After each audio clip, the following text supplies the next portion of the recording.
tudo certo por aí? Sejam todos muito bem-vindos ao nosso Fala Doutor, seu espaço para falar sobre saúde, bem-estar e qualidade de vida. Antes de falarmos sobre o tema de hoje, já quero te fazer aquele convite especial para que você que ainda não segue, não nos acompanha nas redes sociais, está perdendo tempo, viu? Se adiante, vá lá no Instagram e procure TV Câmara de Salvador, TV e Rádio Câmara de Salvador, automaticamente você será direcionado e também pode nos acompanhar através do nosso canal no YouTube, onde você encontra todos os programas aqui da nossa TV Câmara. Para isso, para facilitar a sua vida, pegue a câmera do seu celular e aponte para o QR Code que aparece aqui no cantinho da tela e automaticamente você vai ser direcionado para o nosso YouTube. Aqui no Fala Doutor de hoje, a gente vai falar sobre um tema de extrema importância. Eu estou falando sobre a leucemia, uma doença que afeta milhares de pessoas no Brasil e no mundo. Mas, para enfrentar essa batalha, a gente conta com a solidariedade de todos. A doação de sangue e de medula óssea, por exemplo, são fundamentais para salvar vidas. Nesse episódio, vamos conversar com a oncohematologista Tamara Cabral para entender melhor a leucemia, seus tratamentos e a importância da doação. Então fique aí, fique com a gente e descubra como você pode fazer a diferença. Pronto, eu já estou aqui com a doutora Tamara Cabral, ela que é oncohematologista, e a gente vai explicar um pouquinho sobre a leucemia, né? Que muita gente, durante muito tempo, a gente ouve falar, mas ao certo não sabemos exatamente o que é. Então, doutora, por favor, seja muito bem-vinda ao nosso Fala Doutor, explique pra gente o que é a leucemia. Obrigada, Cris, pelo convite, antes de mais nada, tá? A leucemia, na verdade, as leucemias são vários tipos, são doenças de células do sangue, que são os leucócitos, né? É um câncer líquido, né? Ela vem da fábrica do sangue, da medula óssea, diferente dos linfomas, por exemplo, que também são câncer de células do sangue, dos leucócitos, mas que moram no sistema linfático, então são massas sólidas. Então a leucemia é basicamente um câncer líquido de células do sangue. A senhora falou as leucemias, porque existem vários tipos. Explique um pouquinho pra gente sobre isso. Existem vários tipos, Cris. Na verdade, as leucemias, elas são bem diferentes. Cada uma é uma doença, sabe? E você tem manifestações diferentes e tratamentos completamente diferentes. Então, de forma assim, mais grosseira, nós temos as leucemias mieloides, que é das leucemias do tipo de célula mieloide, e essa pode ser aguda, que é aquela que surge de uma hora para outra, que a gente vê na novela, tá? Sim. E tem as crônicas, que são doenças que geralmente são achados de exame, que também precisam ser tratadas, mas o paciente muitas vezes não tem sintoma nenhum, convive com aquilo ali há bastante tempo e nem sabe que tem. E tem as leucemias linfóides, que também são de células do sangue, dos linfócitos, e da mesma forma tem aguda e crônica. As agudas, daquela mesma forma da mieloide aguda, ela começa do nada, e aquela doença bastante agressiva, então o paciente tem manifestações clínicas muito rápido, e tem as crônicas, que às vezes não precisa nem tratar, que é a doença de pacientes mais idosos, e que ele tem aquilo ali há muito tempo, e às vezes ele convive com aquilo, e a gente faz o acompanhamento clínico. Uhum. Doutora, a senhora falou sobre algumas que são assintomáticas, alguns tipos que são assintomáticos, mas tem uma que apresenta sintomas. Quais sintomas são esses? Nas leucemias agudas, geralmente, tanto na linfóide quanto na mieloide, geralmente o paciente apresenta anemia, então fica muito cansado, apresenta queda das plaquetas, então tem uma tendência a sangramento, pode ter até outros distúrbios de coagulação que podem gerar sangramento, e sangramento tem em qualquer canto. Às vezes sangramento na cabeça, às vezes sangramento no nariz, fezes, urina pode acontecer, e às vezes a pele fica pintada, né? Os pacientes ficam com os pontinhos ou então com os ronchos. E também tem um distúrbio de imunidade. Às vezes o paciente pode ter o leucócito, que são as células brancas altos, ou até baixo, mas até o alto, ele tem um distúrbio de imunidade que faz com que ele tenha predisposição a infecções. Ou seja, é um paciente que fica anêmico, cansado, pálido, paciente que pode sangrar, e o paciente tem febre. Então, tem quadro respiratório, tem quadro urinário, então são pacientes que têm uma tendência à infecção. São principais manifestações das leucemias agudas, que são essas mais agressivas. Uhum. E atualmente, quais são as formas de diagnóstico? Quais são os exames que são feitos para ter certeza de que esses sintomas são fruto de uma leucemia?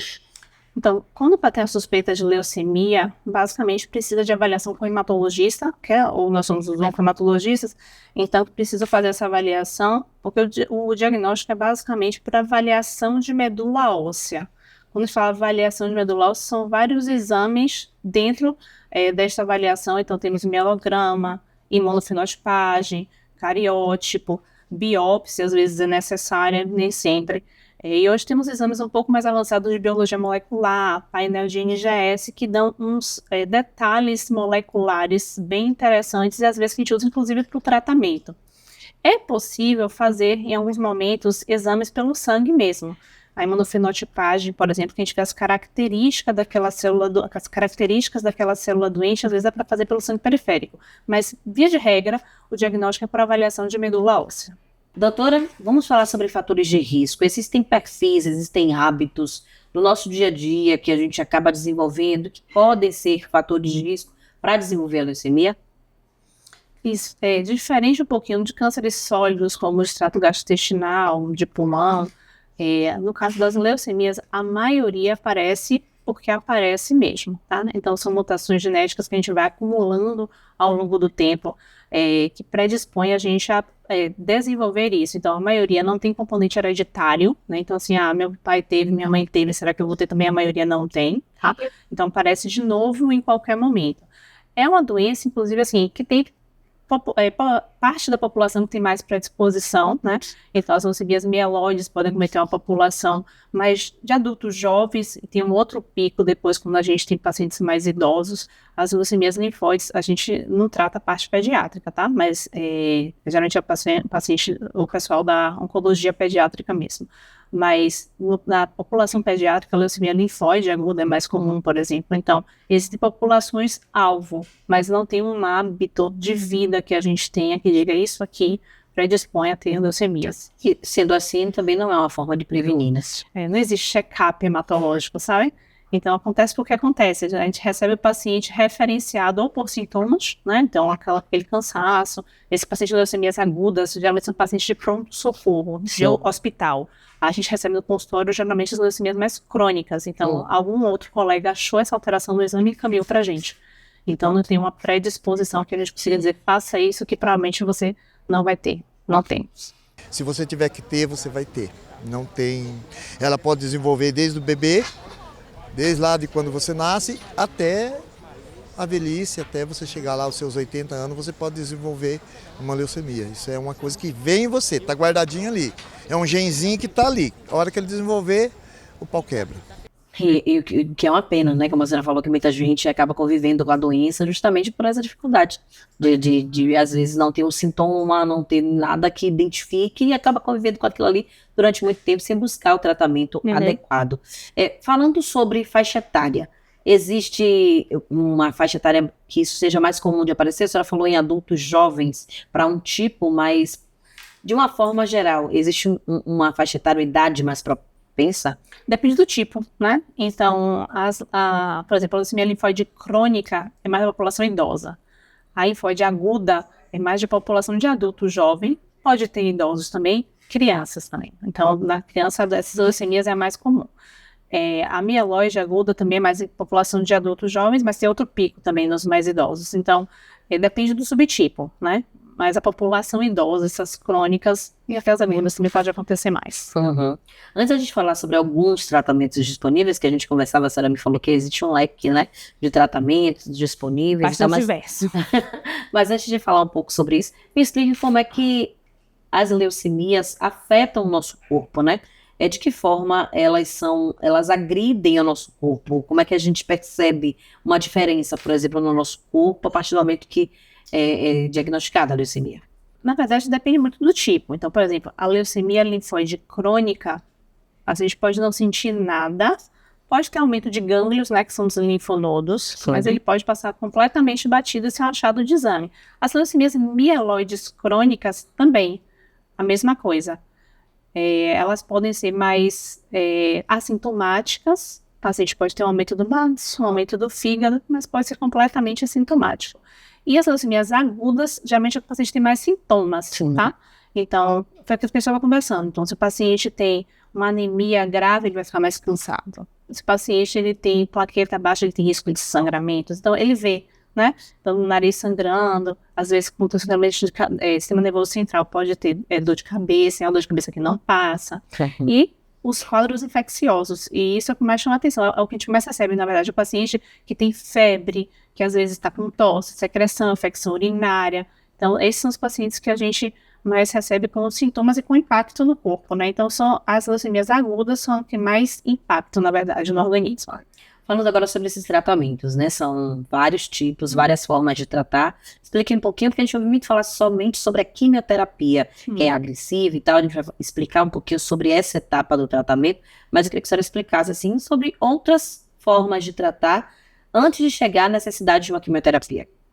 O tratamento é basicamente quimioterapia mesmo, tá? A gente não tem muitos, quer dizer, hoje temos as imunoterapias, as terapias-alvo, né? Que tem um mecanismo um pouco diferente das quimioterapias, mas no caso das leucemias, por exemplo, as leucemias linfóides crônicas, 2/3 a gente nunca vai tratar.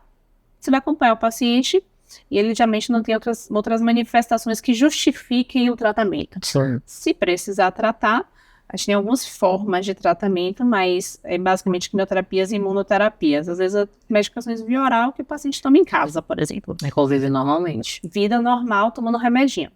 A leucemia mieloide crônica, geralmente o tratamento também são comprimidinhos. O paciente controla a doença, não cura. As crônicas, via de regra, a gente não cura. O paciente consegue controlar com tratamento. São tratamentos bem tolerados. Então, o paciente toma o seu comprimidinho e vive sua vida normal. Sim. As agudas é um pouquinho diferente, né? São tratamentos, o paciente é um paciente mais grave, é um paciente que está internado. Então, são terapias de quimioterapia, quimioterapias de alta intensidade, que a gente fala, são agressivas. Sim. Então, o paciente já está debilitado, a gente debilita ele um pouquinho mais durante o tratamento. Mas nós temos tratamentos novos, assim, moleculares, aqueles que eu falei para você de NGS, biologia molecular.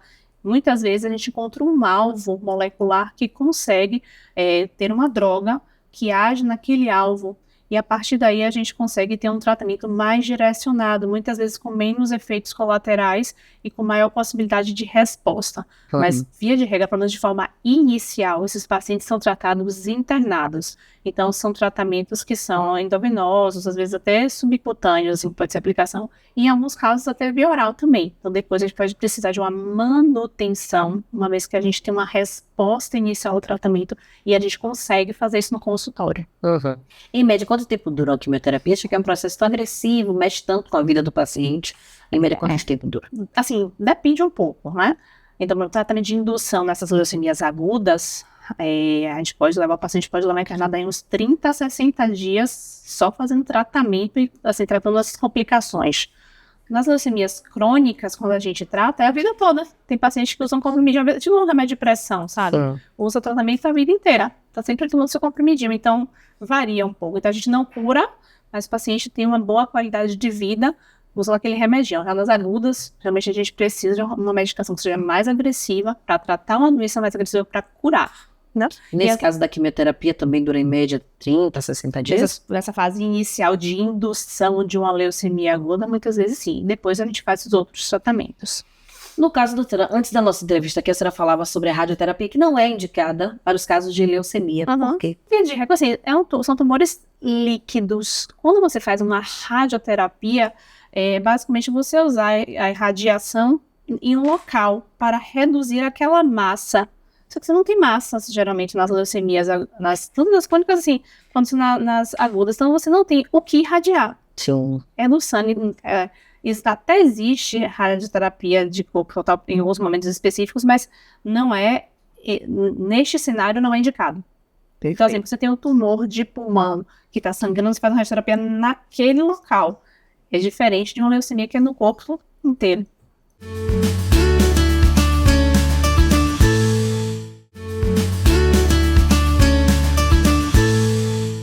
Você que está ligando sua TV agora, está acompanhando aqui essa entrevista fantástica. Eu estou conversando com a doutora Tamara Cabral. Ela é oncohematologista e está justamente explicando para a gente aqui um pouquinho sobre a leucemia, como se dá esse tratamento, o que é a doença, enfim, tudo isso a gente está conversando aqui, ainda vai conversar mais um pouquinho aqui no nosso Fala Doutor. Mas, doutora, vamos falar um pouquinho sobre as doações, né? A senhora falou inicialmente, citou aí a medula óssea.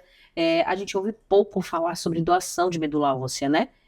Como é que ela é afetada e de que forma a doação de medula óssea pode ajudar um paciente em tratamento de leucemia? O transplante de medula óssea tem muitas indicações na hematologia hoje, tá? Desde a doença falciforme, muitas vezes, até leucemias agudas, tá? Tem indicações específicas, doenças de alta agressividade, por exemplo, muitas vezes a gente precisa fazer o transplante. O doador daquele receptor depende muito do perfil da doença e do perfil da pessoa que vai receber.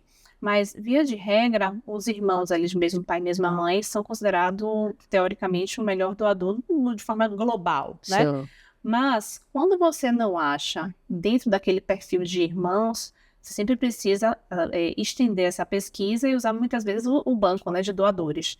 E aí que entra a importância da gente se cadastrar para ser doador de medula óssea, que geralmente é nos bancos de sangue que a gente faz, tá? Sim.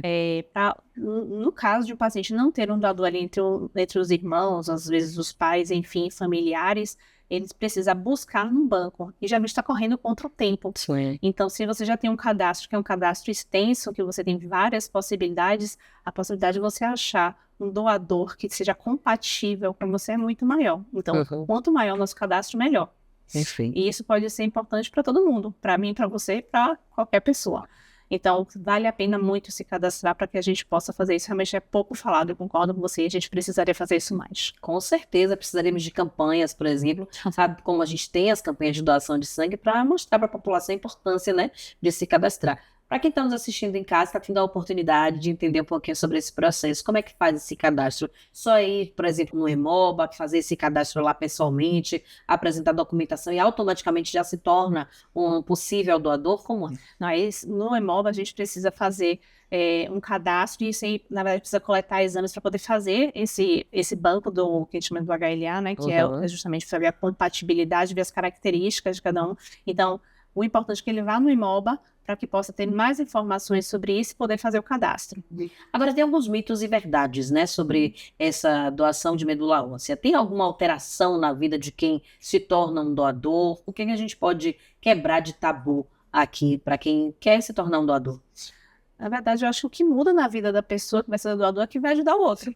Porque é algo extremamente momentâneo, né? O que você tira ali do paciente é reposto rapidamente pela própria medula óssea dele. Sim. Então, é um procedimento de baixa invasividade, né? E de grande ajuda ao outro. Então, eu acho que para o doador, ele só tem a ganhar. E para o receptor, mais ainda. Então, acredito sinceramente que não tem grandes coisas que ele precisa se preocupar ao seu doador, só de ajudar o outro. Muitas pessoas acham que para você fazer a doação da medula, você vai passar por um procedimento cirúrgico, que você vai entrar e vão tirar um pedaço da sua coluna. Então, eu acho que a falta dessa informação de o que é a doação da medula é que faz as pessoas terem um pouco de medo. E é importante a gente falar aqui de doação, né? Falando muito da doação de medula óssea, até para quebrar esses tabus, mas também tem muitos tabus ainda em relação à doação de sangue. Muita gente tem resistência em se tornar um doador voluntário, frequente. Como é que a doação de sangue também ajuda esse paciente com leucemia? Ajuda demais, porque esse paciente é um paciente que vai precisar de muita transfusão. É um paciente que ele já tem anemia, no início ele já tem anemia, já tem plaqueta baixa, já precisa às vezes só de começar, antes de começar o tratamento dessas doações. E durante o tratamento, como eu te falei, muitas vezes a gente piora um pouquinho antes de melhorar. E nesse piorar um pouquinho, ele precisa de suporte transfusional. Então, a gente ter bons estoques de doação de sangue são essenciais. Às vezes o paciente está com a plaqueta super baixinha e ele tem até sangramento, mas ele tem dificuldade de melhorar isso porque não tem, por exemplo, plaqueta disponível. Então, é algo que é extremamente importante, esse suporte transfusional, desde o diagnóstico até todo o tratamento desse paciente com leucemia aguda, inclusive no transplante, porque no transplante de medula óssea também a gente precisa usar medicações que reduzem ali a plaqueta, reduzem a hemoglobina e que precisa muito de suporte transfusional. Então, são pacientes de alta demanda. Se você não tem esse banco de sangue que tenha um estoque suficiente, fica extremamente difícil de você fazer esse acompanhamento, esse tratamento adequado. Sim. Inclusive, assim, é algo que todos nós deveríamos fazer, né? Então, você fazer doação de sangue, claro que tem os critérios de peso, idade, tem alguns pontos que às vezes são um pouco impeditivos, mas via de regra, grande parte da população poderia estar doando. A pessoa tem sensibilidade com os outros, né? Ter o amor ao próximo. Eu penso assim, eu tenho medo, mas quem sabe que uma conversinha ali, uma conversinha aqui, eu chego lá e eu boto meu bracinho para doar. Mas é um medo mesmo, eu incentivo ao povo que doe, que o povo precisa, muita gente precisa. E muitas vezes não faz justamente por ter esses tabus, essas preocupações ali guardadas, né? Isso é complicado. Agora, doutora, a gente falou um pouquinho no começo sobre não ter uma forma de se prevenir a leucemia. Mas durante o tratamento, de que forma esse paciente, a família, pode ter hábitos ou que melhorem a qualidade de vida dessas pessoas justamente durante o processo, que a gente sabe que é um processo difícil, né? Que às vezes quem não tem um familiar próximo, quem não tem amigos muito próximos, pode ter mais dificuldade ainda de enfrentar esse tratamento. Então, que hábitos, que rotinas, de que forma essas pessoas que estão convivendo com esse paciente e o próprio paciente pode se ajudar durante o tratamento? O tratamento de leucemia, eu vou falar que mais leucemias agudas, porque as crônicas, que não, é uma coisa que é mais tranquilo. Então, via de regra, tá? Tá. Porque o que é crônico também pode agudizar. Então, o crônico um dia pode se tornar agudo também, tem esse detalhe. Mas, bom, falando diretamente das agudas, esse impacto na vida do paciente, o impacto social, impacto financeiro, estou falando não só de saúde, tá? Na parte orgânica, mas toda a parte funcional adicional do paciente, o paciente ele é retirado da sua vida por um período grande, né? Então, eu acho que o apoio emocional é extremamente importante. É um paciente que precisa ficar guardadinho, não dá para receber muitas visitas, mas eu acho que um apoio, hoje em dia a gente tem rede social, a gente tem WhatsApp, a gente tem várias formas de conversar, então eu acho que esse apoio psicológico das pessoas que são próximas a ele é extremamente importante, né? Tem pacientes que não ficam aí 30, 60 dias internado, o quarto do hospital vira a casa do paciente, não tem varalzinho com fotografias, murais, porta-retrato. E isso ajuda no processo, sabe? Sim. É um processo difícil, doloroso, muito doloroso. Então, esse apoio psicológico é extremamente importante. Agora, o paciente tem que ter alguns cuidados, são cuidados funcionais. É um paciente que não dá para ter 20 pessoas dentro do quarto dele, pelo risco infeccioso, então dá para receber muitas visitas. É um paciente que tem que ter cuidado com sua alimentação, ter o uso de máscara, evitar contatos, porque sabe que até vírus são muito fáceis de passar. Então, o paciente precisa ficar mais guardadinho, mas precisa de apoio. Então, quem está ali de rede de apoio é bem interessante poder estar dando esse abraço, mesmo que de longe, no paciente, entendeu? Em relação à quimioterapia, a gente ouve muito falar sobre a queda do cabelo, né? E isso automaticamente deve impactar a autoestima desse paciente. E faz parte aí de uma das mudanças da vida dele. Sim. Ou dela. Mas eu queria que a senhora falasse se isso, via de regra, vai acontecer. Em todos os casos, a queda do cabelo vai acontecer com a quimioterapia. Tem outros efeitos colaterais, ou esse é o principal? Enfim, fale um pouquinho sobre isso. Foi o que eu falei, depende muito do tratamento, né? Você tem uma gama de tratamentos muito grande. Tem tratamento que não causa nenhuma queda de cabelo no paciente. Mas falando desses tratamentos mais intensivos, esses tratamentos mais intensivos, a grande maioria, sim, causa queda de cabelo, né? Não diria que é o principal efeito colateral, mas é um efeito colateral que tem um impacto estético relevante, né? Mas às vezes tem feridas na boca. Então, tem outros impactos que também são de forma visível no paciente, embora este não seja o principal efeito colateral para este paciente. Agora, você tem tratamentos com esses biorais mesmo, que o paciente convive a vida normal, não causa queda de cabelo nenhuma. Perfeito.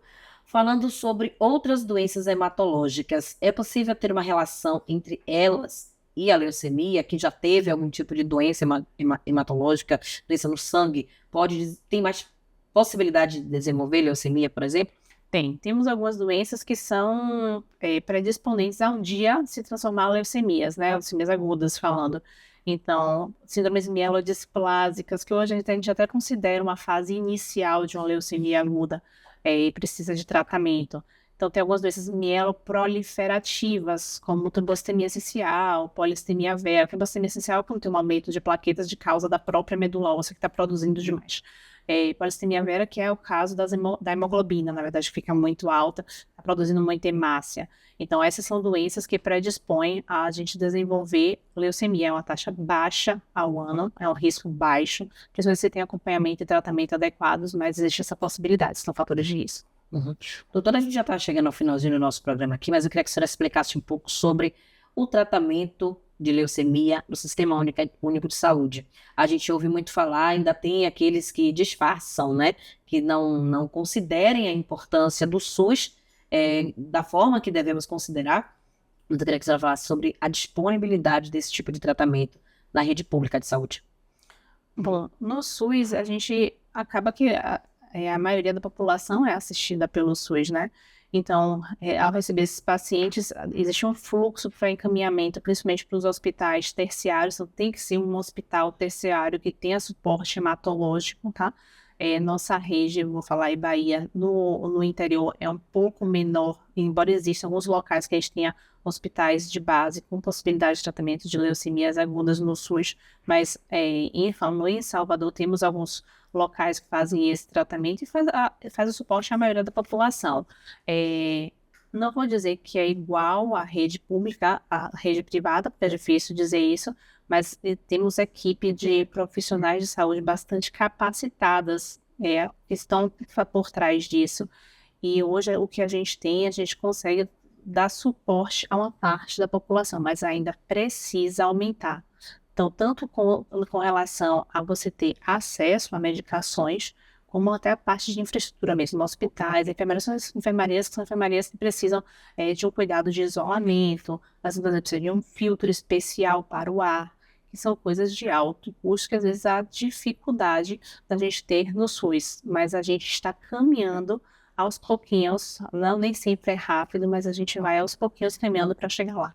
Muito bem. Doutora, só para encerrar, eu queria que a senhora falasse um pouco ainda sobre a importância das campanhas de conscientização. A gente tocou nesse ponto quando falava da importância da doação da medula óssea. A gente tem algumas campanhas que incentivam a doação de sangue, mas eu queria que a senhora focasse nisso, enfatizasse para quem nos assiste a importância da doação e principalmente também para os órgãos competentes sobre a importância de se criar mais campanhas que incentivem esse tipo de atitude que pode salvar vidas. Isso é essencial, né? Porque nas campanhas a gente consegue não só a doação, mas os cadastros e o estímulo às pessoas até depois ir fazer essa doação. Então, isso é salvador, né? Isso é extremamente importante. Então, os usos de ônibus itinerantes, por exemplo, para poder fazer esse trabalho ao longo da cidade, eu acho que isso poderia ser mais fomentado, isso poderia acontecer bem mais. Então, carnaval mesmo é um momento que a gente está aqui na boca do carnaval. É um momento de alta demanda, por exemplo, de transfusão de sangue. Sim. E que muitas vezes com os estoques baixos, a gente já chega no carnaval. É difícil passar enfermaria no carnaval do paciente grave. Sim. Porque a probabilidade dos estoques estarem depletados é enorme. Então, como é que você induz uma leucemia num carnaval sabendo que o estoque vai estar baixo? É difícil, é complicado. E esses estoques já andam baixos cronicamente. Então, este trabalho de conscientização, de estímulo, né, a fazer doação de sangue é extremamente importante. Perfeito. Doutora, adorei conversar com a senhora, entender um pouco mais sobre a leucemia e seus tratamentos. Muito obrigada, viu? Obrigada, Até uma próxima oportunidade. Muito obrigada pelo convite, viu? É isso aí. Você que está aí nos assistindo, muito obrigada pela atenção. Espero que você também se torne um doador de medula óssea, doador de sangue. Se você ainda não faz isso, já passou da hora de fazer, viu? Por hoje, nosso Fala Doutor fica por aqui. A gente volta na próxima semana com mais conteúdos, mais entrevistas, com mais informações voltadas para a sua saúde, bem-estar e qualidade de vida. Um beijo para você e até a próxima.